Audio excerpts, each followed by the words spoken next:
అందరి నమస్కారం. శ్యామలారెడ్డి alias anchor Shyamala ఈమె full time cinema celebrity, part time politician, ఏదో అధికార ప్రతినిధి హోదా ఇచ్చారు కదా అని చెప్పి ఏదో మాట్లాడుతుంటది. ఈ రోజు ఎలాగో పండగల సీజన్ నడుస్తుంది కదా, దసరా కోసమో లేకపోతే బతుకమ్మ కోసమో లేకపోతే ఇంకొక పూజ కోసమో రెడీ అయినట్టుంది. పనిలో పనిగా రెడీ అయినాం కదా అని చెప్పి జగన్ అన్న మెప్పు కోసం 2 నిమిషాలు వీడియో చేసి బయట ఇచ్చేసి వెళ్ళిపోయింది వైఎస్ఆర్సీపీ నాయకులకి, వైఎస్ఆర్సీపీ సోషల్ మీడియాకి. అది తీసుకొచ్చి గొర్రెలు ట్రోల్ చేస్తున్నాయి. నువ్వు మాట్లాడే ముందు వాస్తవ పరిస్థితులు తెలుసుకొని మాట్లాడాలి శ్యామల. నెక్స్ట్ టైం నుంచి గుర్తుపెట్టుకో. ఈ రోజు పుంగనూరులో జరిగిన సంఘటన ఖచ్చితంగా దురదృష్టకరం. పుంగనూరులో ఒక బాలిక చనిపోవడం అనేది నిజంగానే చాలా బాధాకరం, కాదని చెప్పలేదు. కాకపోతే అక్కడ జరిగిన సంఘటనలు గత 3 రోజుల నుంచి తెలుగుదేశం పార్టీ కూటమి ప్రభుత్వం చేస్తున్న రెస్క్యూ ఆపరేషన్స్ నీకు తెలియవు.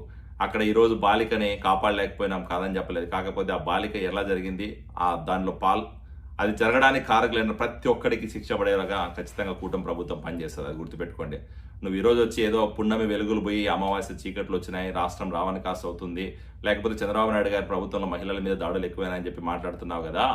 గత 5 సంవత్సరాలుగా మీ అధికారంలో ఉన్న రోజుల్లో మీ జగన్మోహన్ రెడ్డి హయాంలో ఎన్నో అవినీతి, ఎన్నో అరాచకాలు, మహిళల మీద దాడులు, లేకపోతే బాలికల మీద మానభంగాలు, లేకపోతే సామాన్య ప్రజల మీద ఎన్నో దౌర్భాగ్యమైన పనులు చేసినప్పుడు నువ్వు ఎక్కడికి పోయినావు? ఎందుకు మాట్లాడలేదు?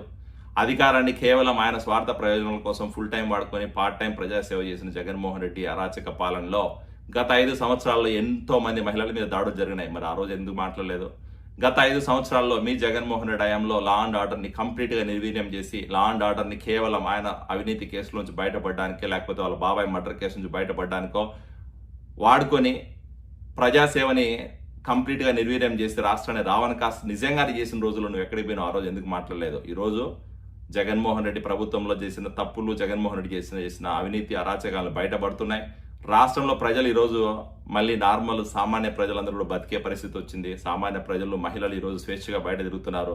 నువ్వు చెప్తున్నావు మహిళలు అర్ధరాత్రిలో బయట తిరిగితేనే స్వాతంత్రం వచ్చినట్టుగానే. గత 5 సంవత్సరాల రాష్ట్రంలో చీకటి రోజులు ఉన్నాయి. గత 5 సంవత్సరాల రాష్ట్రం స్వాతంత్రం లేక, ప్రజలకు స్వేచ్ఛ లేక బయటకు వచ్చి మాట్లాడలేని పరిస్థితి. ఈరోజు స్వేచ్ఛగా బయటకు వస్తున్నారు, మహిళలు బయట తిరుగుతున్నారు.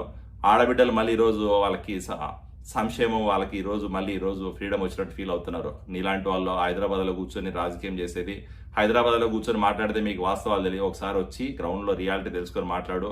పుంగనూరు సంఘటన మీద నిజాలు తెలుసుకొని మాట్లాడు. తెలియకపోతే తెలుసుకో, కానీ ఎవడో స్క్రిప్ట్ ఇస్తే ఆ స్క్రిప్ట్ చదివేసేసి 2 నిమిషాలు వీడియో చేసి వెళ్ళిపోతే నీ మీద, లేకపోతే నువ్వు మాట్లాడే మాటల మీద ఎవడు నమ్మే పరిస్థితి ఉండదు. ఖచ్చితంగా రాబోయే రోజుల్లో నీకు వాస్తవాలు తెలుస్తాయి, నువ్వు చేసిన తప్పిదాలు తెలుస్తాయి. నువ్వు కూడా ఏదో రోజు అలాంటి పరిస్థితిలో మా వైఎస్ఆర్సీపీ నాయకులు మెప్పు కోసం చేస్తున్నావు కదా, ఏదో రోజు నీకు కూడా అందరూ గుణపాఠం చెప్తారు. గుర్తుపెట్టుకో. Shyamala Reddy alias anchor Shyamala. Thank you.